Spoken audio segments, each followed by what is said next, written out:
Hello, Facebook family and friends. Happy New Year from Gary and from me. It's so good to see you again. 2018 ended with Gary having hip replacement surgery. Let me tell you, for at least the last year, I have watched Gary's pain in his hip increase. And it was so heartbreaking for me. But God provided a way to lessen that pain, to make it go away when he had this hip replacement surgery. And I'm so grateful that I was able to leave San Antonio and come here to be with Gary in Simpsonville, South Carolina, to take care of him while he is healing. It's been both a joy and a challenge for me. The challenge has been, can I sacrifice my own needs in order to take care of the needs of the person that I love? That was a challenge for me.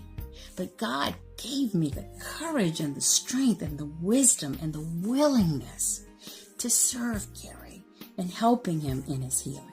And the joy has been that Gary has never once complained. The whole time he's kept that winning smile of his. Just a wonderful attitude and thanking me for everything that I've done. Even if I bring him a cup of water, he received it with thanksgiving. So it's been a real joy.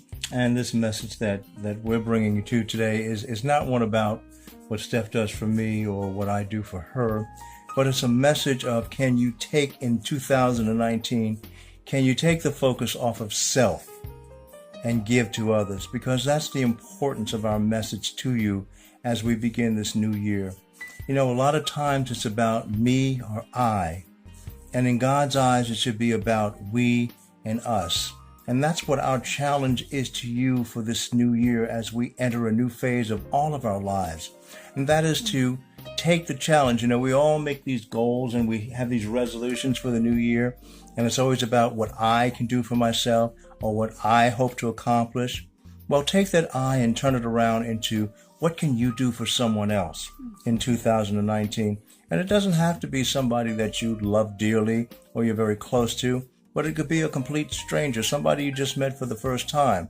What can we do to make that person's life better, especially in God's eyes?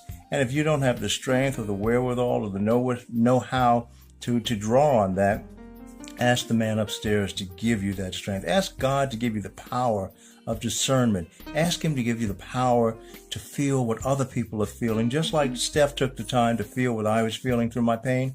And I didn't ask her for any of this.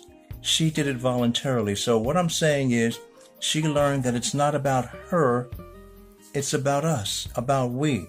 And we get through this together. And I want you and whoever that significant other is in your life in 2019 to get through your trials and tribulations, your high points and your low points, together as one.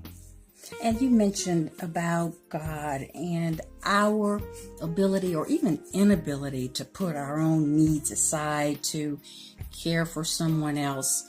But the thing that I have learned when it comes to our relationship, Gary and I, is that instead of us trying to extract what we need from each other, we turn to the Lord and ask him for that strength and that wisdom.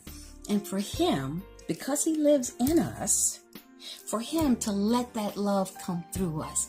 So whatever I've given to you, Gary, has been the love of Christ that's in me. And that becomes our challenge for 2019. Look inside of yourself and find out how much are you willing to allow God to love you and to extract from you those things that you need to give to others. Because love, as you've heard us say in previous messages about love, it's not how much you can love, but what's more important is how much you are in love with each other. Yes, I completely agree. That love that we share just makes it all so wonderful. And I think it sets us up for another phase in this special relationship that we have, who knows what's going to happen in 2019? I have high hopes. And I have high hopes. And let me just say this last thing before we wrap this up. Stephanie and I by no means are perfect. We have our ups and downs just like anybody else has. But what's different for us, we have a willingness to work through those differences. Don't walk away, walk towards it. Because the real battle is when you can face the person that you're having a disagreement with and making it work. Make that your goal for 2019. We love you, we adore you, and we say Happy New Year. Happy New Year.